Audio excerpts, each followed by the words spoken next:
Hello, good morning. जय हिंद बच्चों, आप सभी लोगों का स्वागत है शिक्षा कैरियर इंस्टीट्यूट के ऑनलाइन प्लेटफॉर्म पे। तो चलिए अपनी अपनी कॉपी कलम निकाल लीजिए, हम लोग शुरू करते हैं आज की करंट अफेयर की क्लास। ठीक है, सभी लोग तैयार है?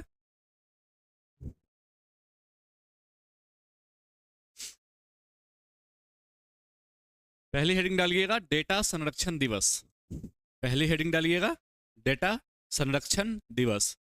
आजकल के समय में पैसों से ज़्यादा इम्पोर्टेंट हमारा डेटा हो चुका है, और पैसों से ज़्यादा चोरी यदि किसी चीज़ की हो रही है तो वो हो रही है हमारी डेटा की। समझे? साइबर अपराध, साइबर क्राइम जितनी ज़्यादा आजकल बढ़ चुकी है, आप सोच भी नहीं सकते हैं। शायद ही ऐसा कोई परिवार होगा, ऐसा कोई घर होगा जहाँ जिससे जुड़े हुए साइबर फ्रॉड से कॉल, मैसेजेस, ठीक है, नहीं आते होंगे उन्हें। बस हमें सतर्क रहना है, सावधान रहना है, ठीक है, इन चीज़ों से बच के रहना है। अभी एक डिजिटल अरेस्ट का मामला बहुत ज़्यादा चल रहा है। वॉइस क्लोन करके आपसे बात किया जाता है। डिजिटल अरेस्ट, आपको झूठी झूठी बातों में फंसा कर, ठीक है। तो इन चीज़ों से सावधान रहिए, ठीक है। अपनी ओटीपी वगैरह, अपनी प्राइवेसी वगैरह किसी के साथ भी शेयर मत कीजिए। चलिए, 28 जनवरी को दुनिया भर में डेटा संरक्षण दिवस मनाया जाता है। डेट कब है? 28 जनवरी। पहला पॉइंट लिखिएगा, 28 जनवरी को हम लोग डेटा संरक्षण दिवस सेलिब्रेट करते हैं। 28 जनवरी को डेटा संरक्षण दिवस मनाते हैं। यह दिवस डेटा की गोपनीयता और संरक्षण के प्रति लोगों को जागरूक करता है, ठीक है। तो हम इसे सेलिब्रेट क्यों कर रहे हैं? लोगों को जागरूक कर सके कि इन चीज़ों से बचना कैसे है, ठीक है। जो साइबर अपराध का मामला आ रहा है, डेटा पायरेसी की जो घटनाएं हमारे सामने आ रही है, ठीक है, उनसे हमें बचना कैसे है, अपने प्राइवेसी को सुरक्षित कैसे करना है, इसके लिए हम लोग डेटा संरक्षण दिवस मनाते हैं। क्लियर? तो data protection day is celebrated all over the world on 28 January. Clear? तो इसमें एक पॉइंट बस हमें याद रखना है कि 28 जनवरी को हम लोग डेटा संरक्षण दिवस सेलिब्रेट करते हैं। क्लियर? अगले हेडिंग पे चलिएगा। Boom boom Bumrah, ICC men's test cricketer of the year का पुरस्कार। हेडिंग डालिए, ICC men's test cricket player of the year, ठीक है। तो भारत के तेज गेंदबाज जसप्रीत बुमराह, आप सभी लोग जानते होंगे इन्हें, ठीक है। जसप्रीत बुमराह टेस्ट, ठीक है, टेस्ट में नंबर 1 गेंदबाज बन चुके हैं, ठीक है। टेस्ट की श्रेणी में नंबर 1 गेंदबाज बन चुके हैं जसप्रीत बुमराह। क्लियर? जसप्रीत बुमराह ने 2024 में शानदार प्रदर्शन करते हुए 13 टेस्ट मैच में 14.92 की औसत से 357 ओवर गेंदबाजी की और 71 विकेट लिए हैं। तो ये डाटा याद नहीं रखना है, हमें बस याद रखना है कि ICC men's test cricket of the year का जो खिताब मिला है मेंस में, वो किसे मिला है? तो जसप्रीत बुमराह जी को मिला है। क्लियर? 13 टेस्ट मैच में इन्होंने 71 विकेट्स लिए हैं। ओके, आगे बढ़ते हैं। आईसीसी सर्वश्रेष्ठ महिला एक दिवसीय क्रिकेट खिलाड़ी, हमारी छोड़ों से कम है के? तो स्मृति मंधाना जी ने एक दिवसीय ओडीआई, 3 फॉर्मेट होते हैं क्रिकेट के, एक तो टेस्ट होता है, ठीक है, एक ओडीआई होता है और एक T20 होता है, ठीक है, एक T20 होता है। तो टेस्ट, ओडीआई और T20, टेस्ट में सर्वश्रेष्ठ कौन बन चुका है? तो टेस्ट में हमारे जसप्रीत बुमराह जी है। और जो वनडे में है, एक दिवसीय क्रिकेट में जो है, वो उसका खिताब किसको मिला है? स्मृति मंधाना को मिला है। स्मृति मंधाना भारतीय महिला टीम की प्लेयर है। क्लियर? स्मृति मंधाना ने 2024 में वनडे अंतर्राष्ट्रीय क्रिकेट में शानदार प्रदर्शन करते हुए महिला क्रिकेट में अग्रणी खिलाड़ी के रूप में स्थापित किया है खुद को, ठीक है। बाएं हाथ की बल्लेबाज और दबाव में प्रदर्शन करने की क्षमता के लिए जानी जाने वाली मंधाना ने ओडीआई में भारत की सफलता में महत्वपूर्ण भूमिका निभाई है। क्लियर? तो मेंस में कौन है टेस्ट में? तो जसप्रीत बुमराह है। और ओडीआई में फीमेल में कौन है? तो स्मृति मंधाना है। क्लियर? विश्व कुष्ठ दिवस, विश्व कुष्ठ दिवस, हेडिंग डालिएगा, विश्व कुष्ठ दिवस। Leprosy day, world leprosy day, कुष्ठ हो गया। 2025 में विश्व कुष्ठ दिवस रविवार 26 जनवरी को मनाया जाएगा। देखिए, विश्व कुष्ठ दिवस जो है वो हर साल रविवार के हर साल जनवरी के अंतिम रविवार को मनाया जाता है, ठीक है। इसकी कोई डेट फिक्स नहीं है, हर साल जनवरी के अंतिम रविवार को मनाया जाता है। तो इस बार रविवार कौन सा था, 26 जनवरी था। तो इस बार कब मनाया है हम लोगों ने कुष्ठ दिवस, तो 26 जनवरी को मनाया है, ठीक है। 26 जनवरी को हम लोगों ने आपको विश्व कुष्ठ दिवस सेलिब्रेट किया है। इस तिथि को क्यों मनाते हैं, फ्रांसीसी मानवतावादी राउल फ्लोरो ने महात्मा गांधी के जीवन को श्रद्धांजलि देने के लिए चुना था इस दिन को, जिन्होंने कुष्ठ रोग से प्रभावित लोगों के लिए काफी काम किया था। गांधी जी ने कुष्ठ रोगों से जो लोग प्रभावित थे उनकी काफी मदद की थी, उनकी काफी सेवा की थी। इस चीज से प्रभावित होके, ठीक है, फ्रांस के एक व्यक्ति थे राउल फ्लोरो, ठीक है, राउल फ्लोरो जी ने इस चीज से प्रभावित होकर क्या किया था, महात्मा गांधी जी को श्रद्धांजलि दी थी इस दिन, और इसी दिन से हम लोग क्या करते हैं, कुष्ठ दिवस, वर्ल्ड लेप्रोसी डे सेलिब्रेट करते हैं। क्लियर।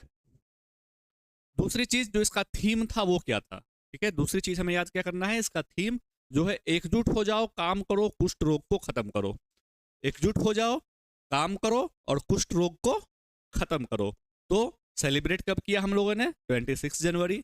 इसकी थीम क्या है, एकजुट हो जाओ, काम करो और कुष्ठ रोग को खत्म करो। World leprosy day will be celebrated on Sunday 26 जनवरी, ठीक है, and theme is unite act and and leprosy, ठीक है, वर्ल्ड लेप्रोसी डे। क्लियर। 26 जनवरी को हम लोगों ने सेलिब्रेट किया है और इसकी थीम याद रखनी है। दो चीज बहुत ही एग्जाम के पॉइंट ऑफ व्यू से इंपॉर्टेंट है। क्लियर। महिला हॉकी इंडिया लीग, अगली हेडिंग डालिएगा, महिला हॉकी इंडिया लीग। देखते हैं, ओडिशा वॉरियर्स महिला हॉकी इंडिया लीग का पहला खिताब अपने नाम करने में सफल रही है। तो विनर कौन है, विनर है ओडिशा, ठीक है, विनर कौन है, ओडिशा की टीम है, ठीक है, विनर कौन है, ओडिशा वॉरियर्स। विनर में डालिएगा ओडिशा वॉरियर्स। और रनर अप कौन है, दोनों ही याद रखिएगा, ठीक है, दोनों ही याद रखना है हमें एग्जाम के पॉइंट रूप से, ठीक है।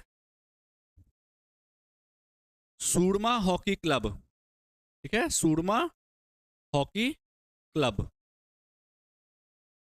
सूरमा हॉकी क्लब आपकी रनर अप है, ठीक है, सूरमा हॉकी क्लब आपकी क्या है, रनर अप है। और विनर कौन है, ओडिशा वॉरियर्स। हुआ कहाँ था, रांची में हुआ था, ठीक है। ये जो महिला हॉकी इंडिया लीग है वो सेलिब्रेट मतलब इस खेल का आयोजन कहाँ किया गया था, तो रांची में इस खेल का आयोजन किया गया था। विनर ओडिशा वॉरियर्स है और सूरमा हॉकी क्लब इसका रनर अप है। Clear. Odisha Warriors have been successfully win the first title of women's hockey India league. Clear. तो विनर पता चल गया, रनर अप पता चल गया, और होस्ट कौन था, होस्ट इसका रांची था, ये भी पता चल गया। क्लियर। आगे चलते हैं। चिनार को बचाने की अनोखी पहल। चिनार क्या है, ये जो चिनार है ये क्या है, क्लियर दिख रहा है, एक पेड़ है, और कहाँ का, तो J&K का ये राजकीय वृक्ष है, ठीक है, जम्मू कश्मीर का क्या है, ये राजकीय वृक्ष है, लिख लीजिएगा, राजकीय वृक्ष है। पूछ सकता है क्योंकि न्यूज में बना हुआ है, तो आपसे पूछा जा सकता है ये सवाल कि जम्मू कश्मीर का राजकीय वृक्ष कौन सा है, तो चिनार है, ठीक है। और इसी को बचाने के लिए, ठीक है, इसकी कटाई ना हो, ठीक है, इसको बचाने के लिए इन लोगों ने एक पहल स्टार्ट की है। पहल का क्या नाम है, तो चिनार बचाने, चिनार बचाओ पहल, ठीक है, चिनार बचाओ पहल। और इसके तहत इन्होंने क्या किया है, इन्होंने GIS QR लगाया है हर पेड़ पे, हर पेड़ पे इन्होंने GIS QR लगाया है, जियोग्राफिक इंफॉर्मेशन सिस्टम। GIS का फुल फॉर्म लिखिएगा, जियोग्राफिक इंफॉर्मेशन सिस्टम, यहां दिया हुआ है जियोग्राफिक इंफॉर्मेशन सिस्टम। जब आप इस QR को स्कैन कीजिएगा तो इस पेड़ से रिलेटेड आपको सारी जानकारी मिलेगी, लोगों को जागरूक करेगा कि इस पेड़ को क्यों बचाना है, इस पेड़ को क्यों नहीं काटना है, इसका संरक्षण कैसे करना है। तो ये सारी जानकारी जैसे ही आप इस QR को स्कैन कीजिएगा तो इसके महत्व को दर्शाएगी, ठीक है। तो इसीलिए ये पहल स्टार्ट की गई है, चिनार बचाओ पहल। तो आपको ये ध्यान रखना है। और कहाँ का राजकीय वृक्ष है, तो ये जम्मू कश्मीर का है, ठीक है। प्रत्येक पेड़ पे लगा QR कोड स्कैन करने पे उसकी विस्तृत जानकारी मिलती है। इस पहल का उद्देश्य चिनार के पेड़ों को शहरीकरण और अवैध कटाई से बचाना है। तो क्या क्या महत्वपूर्ण है इसमें, पहली बात ये जम्मू कश्मीर का राजकीय वृक्ष है, ठीक है, इसे काटने से बचाने के लिए ये पहल स्टार्ट किया गया है। इस पे आपको GIS QR कोड लगाया गया है जिसको आप स्कैन कीजिएगा तो इससे संबंधित आपको सभी जानकारी मिलेगी, ठीक है। और इसको कैसे बचाना चाहिए, क्यों महत्वपूर्ण है ये पेड़, ये सारी बातें आपको पता चलेगी इस क्यूआर कोड को स्कैन करने के बाद। ठीक है, तो जितने भी आपको इंपॉर्टेंट आपके एमसीक्यूज हो पा रहे थे इससे आप बना लीजिएगा। आज के ट्यूटोरियल सेक्शन पे चलते हैं। Uttarakhand adopts uniform civil code launches portal. ठीक है, लॉन्च पोर्टल। कल मैंने आपके करंट अफेयर क्लास मैंने आप लोगों को बताया था कि उत्तराखंड ने यूसीसी लागू कर दिया। ठीक है, यूसीसी लागू कर दिया है उत्तराखंड ने यूनिफॉर्म सिविल कोड। यूसीसी का फुल फॉर्म याद रखिएगा, एग्जाम में पूछा जा सकता है, यूनिफॉर्म सिविल कोड। तो उत्तराखंड ने इसको लागू कर दिया है। उत्तराखंड के सीएम कौन है? पुष्कर सिंह धामी। पुष्कर सिंह धामी उत्तराखंड के सीएम है, ये भी ध्यान में रखिएगा। तो आइए इस पर कुछ विस्तृत जानकारी हम लोग देख लेते हैं। स्वतंत्रता के बाद उत्तराखंड समान नागरिक संहिता लागू करने वाला पहला भारतीय राज्य बन गया है। ठीक है, अभी तक किसी भी राज्य में यूसीसी लागू नहीं हुआ था। एक राज्य है गोवा, लेकिन वो आज़ादी से पहले पुर्तगालियों के द्वारा वहाँ ये सिस्टम चालू किया गया था। यूसीसी जो लागू किया गया था गोवा में, वो पुर्तगालियों के द्वारा शुरू किया गया था। आज़ादी के बाद ऐसा कोई राज्य नहीं था जिसने अभी तक यूसीसी लागू किया हो। उत्तराखंड पहला स्टेट बन गया है। अनुसूचित जनजाति और राज्य से बाहर चले गए मूल निवासी, दो लोगों पे ये यूसीसी लागू नहीं होगा। ध्यान रखिएगा, एग्जाम में आपको पूछ देगा कि निम्न में से किन वर्ग के लोगों पर उत्तराखंड में यूसीसी लागू नहीं होता है। ठीक है, तो दो वर्ग है। ठीक है, दो वर्ग है जिसपे ये लागू नहीं होगा। ठीक है, लागू नहीं होगा। कौन कौन से है वो वर्ग? एक तो आपका अनुसूचित जनजाति है, एसटी है, शेड्यूल्ड ट्राइब्स है, और दूसरे जो वहां के मूल निवासी होते हुए अब राज्य से बाहर चले गए हुए हैं, उन पे ये दोनों कानून आपका यूसीसी इन दोनों वर्गों पे लागू नहीं होता है। यूसीसी का उद्देश्य विवाह, तलाक, विरासत, संपत्ति के अधिकार जैसे व्यक्तिगत मामलों को नियंत्रित करने वाले कानूनों में एकरूपता प्रदान करना है। यूसीसी लागू किस पे होता है? ठीक है, दो तरह के हमारे यहाँ कानून हैं, एक दीवानी है और एक फौजदारी है। ठीक है, दीवानी में कौन कौन से कानून आते हैं? तो जैसे प्यार, मोहब्बत, तलाक, ठीक है, विवाह, ये सारे कानून आपको दीवानी कानून के आते हैं। ठीक है, ये सारे कानून किस में आते हैं? दीवानी कानून में आते हैं। क्लियर? और एक कौन सा होता है? तो एक होता है आपका फौजदारी। ठीक है, एक होता है आपका फौजदारी। क्लियर? एक आपका क्या होता है? फौजदारी होता है। फौजदारी में जैसे हत्या, बलात्कार, ठीक है, हाफ मर्डर, डकैती, चोरी, ये सारी चीजें आपकी फौजदारी में आती है। तो यूसीसी लागू किस पे होगा? तो यूसीसी होगा दीवानी कानून पे लागू होगा, फौजदारी कानून पर लागू नहीं होगा। ठीक है, दीवानी कानून के अंतर्गत जितने भी मामले आते हैं उन सभी में आपको यूसीसी लागू होगा। पोर्टल का नाम ये है और इसकी विशेषताएं देखते हैं। पंजीकरण के लिए आधार आधारित सत्यापन, आपको आधार कार्ड से वेरिफिकेशन करवाना पड़ेगा। 22 भाषाओं में आपको सुविधाएं मिलेगी। पुलिस, न्यायालय और नागरिक निकाय सहित 13 सरकारी विभागों से डेटा का एकीकरण किया जाएगा। लोगों को रिकॉर्ड तक पहुंचने, शिकायत दर्ज करने और वसीयत अपलोड करने में सक्षम बनाएगा। पुष्कर सिंह धामी ने समानता और सद्भाव की दिशा में एक कदम के रूप में यूसीसी पर जोर दिया है। तो इन चीजों से क्या होगा यदि यूसीसी लागू होता है, तो क्या हो सकती है आपके मेंस के पॉइंट ऑफ व्यू से बहुत इंपॉर्टेंट है। लोगों को सारे रिकॉर्ड एक पोर्टल पे होंगे। ठीक है, उसके बाद आप शिकायत दर्ज कर सकते हैं आसानी से। ठीक है, अपनी वसीयत आप अपलोड कर सकते हैं। क्लियर? उसके बाद आपको जो भी कानून है, जैसे कि हिंदू में अलग है, मुस्लिम में अलग है, जितने भी विवाह से संबंधित कानून है वो सभी कानून सभी के लिए बराबर होंगे। ठीक है, तलाक से संबंधित कानून सभी के लिए बराबर होंगे। क्लियर? आगे देखते हैं। कुछ सॉरी यहाँ पे ये मिसप्रिंट है, इसको आप यूसीसी कर दीजिए। ठीक है, पूरे देश के लिए एक कानून बनाने की परिकल्पना की गई है जो सभी धार्मिक समुदायों के व्यक्तिगत मामलों में लागू हो। ठीक है, अनुच्छेद 44। ठीक है, डीपीएसपी में, ठीक है, हमारे डीपीएसपी में कल भी मैंने आपको पढ़ाया था, भाग 4 में है।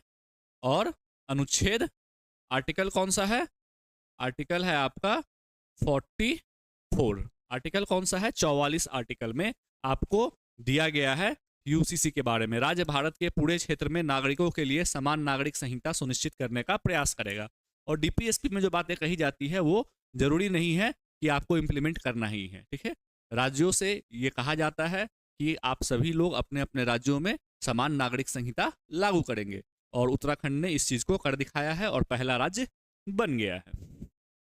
समान नागरिक संहिता की उत्पत्ति औपनिवेशिक भारत में हुई थी, जब ब्रिटिश सरकार ने 1835 में अपनी रिपोर्ट प्रस्तुत की, जिसमें भारतीय कानून के संहिताकरण पर में एक रूपता की आवश्यकता पर बल दिया। सबसे पहले इसकी बात कहाँ की गई थी? 1835 में ब्रिटिश गवर्नमेंट के द्वारा एक रिपोर्ट दी गई थी, जिसमें यूसीसी से संबंधित बातें कही गई थी। ठीक है, ब्रिटिश शासन ने सरकार को 1941 में हिंदू कानून को संहिताबद्ध करने के लिए एन राव समिति बनाने के लिए मजबूर किया था। ठीक है, इस सिफारिश के आधार पर 1956 में हिंदू उत्तराधिकारी अधिनियम के रूप में एक विधेयक को अपनाया गया। हालांकि मुसलमान, ईसाई और पारसियों के लिए अलग अलग व्यक्तिगत कानून थे। ठीक है, ब्रिटिश गवर्नमेंट ने कहा भी था कि बनाइए, और इसके लिए आपको हिंदू उत्तराधिकारी अधिनियम बने भी, लेकिन ये समान रूप से लागू नहीं हो पाए, क्योंकि मुसलमान, सिख, ईसाई, पारसियों के लिए अपने अलग अलग व्यक्तिगत कानून उस समय मौजूद थे, और अभी तक ऐसा कोई भी व्यवस्था नहीं बन पाया जिससे हम कह सके कि इस राज्य में समान नागरिक संहिता लागू है। तो उत्तराखंड ऐसा करने वाला पहला राज्य बन गया। तो इसके बारे में देख लेते हैं। अभी क्या है, वर्तमान स्थिति क्या थी यूसीसी लागू होने से पहले? वहां शादी, तलाक, विरासत, गोद लेने के मामले में विभिन्न धर्मों के अलग अलग पर्सनल लॉ थे। मैंने आपको बताया विवाह के अलग कानून, तलाक के अलग कानून। ठीक है, तो सभी धर्म के लोगों के अलग अलग कानून थे। लेकिन जब यूसीसी लागू हो जाएगा तो क्या होगा? एक कानून बनेगा जो सभी धर्मों को मानने वालों पर समान रूप से लागू होगा। ठीक है, अब वहां क्या हो गया कि सभी धर्मों के लिए एक कानून हो गया। ठीक है, मेरे लिए जो होगा वही दूसरे के लिए भी होगा, तीसरे के लिए भी होगा, चौथे के लिए भी होगा, चाहे आप किसी भी धर्म से क्यों ना बिलोंग कर रहे हो, किसी भी जाति से क्यों ना बिलोंग कर रहे हो। ठीक है, इससे सबसे बड़ा फायदा क्या होगा? बहुविवाह पर रोक लगेगा। तलाक के बाद दोबारा उसी पुरुष से शादी के लिए कुछ कुरीतियां थी। ठीक है, तलाक के बाद दोबारा उसी पुरुष की शादी के लिए कुछ कुरीतियां थी, जैसे कि बहुविवाह में आप देखते होंगे। लेकिन विधेयक में क्या है? महिला को तलाक के बाद उसी पुरुष या अन्य पुरुष से शादी करने के लिए शर्तों में नहीं बांधा जा सकेगा। ठीक है, अब महिलाओं को तलाक के बाद उसी पुरुष या अन्य पुरुष से शादी करने के लिए शर्तों में नहीं बांधा जा सकेगा। तो महिलाएं क्या रहेगी? महिला सशक्तिकरण पर भी बल मिलेगा। ठीक है, महिलाओं को फ्रीडम मिलेगी। क्लियर? जैसे कि आप तलाक ले लिए, अब महिला के जीवन का क्या होगा? तो पहले ऐसा सिस्टम था कि अब आप दूसरी शादी नहीं कर सकते हैं। ठीक है, तो इन चीज़ों से हमारा सामाजिक उत्थान बढ़ेगा, समाज में सुधार आएगा। ठीक है, सभी के लिए एक कानून होगा तो सब एक बराबर से सभी को ट्रीट किया जाएगा, और इससे समाज में जैसे कि जितने भी मामले आते हैं थोड़े सामाजिक कुरीतियों से संबंधित, वो सभी चीज़ों में सुधार देखने को हमें मिल सकता है। तो ये हमारे एडिटोरियल का मुख्य उद्देश्य था कि मैं आप लोगों को इसके बारे में डिटेल से बता सकूं। पीटी के पॉइंट ऑफ व्यू से मैंने आपको कल ही बता दिया था कि कौन सा राज्य है, वहाँ के सीएम कौन है, तो ये सारी चीज़ें ध्यान रखिएगा। ठीक है, इसी के साथ हम लोग की अपनी इस क्लास को यहीं पे ख़त्म करते हैं। मिलेंगे फिर एक कल नए क्लास के साथ, एक नए एडिटोरियल के साथ, कुछ नए टॉपिक्स के साथ। Thank you.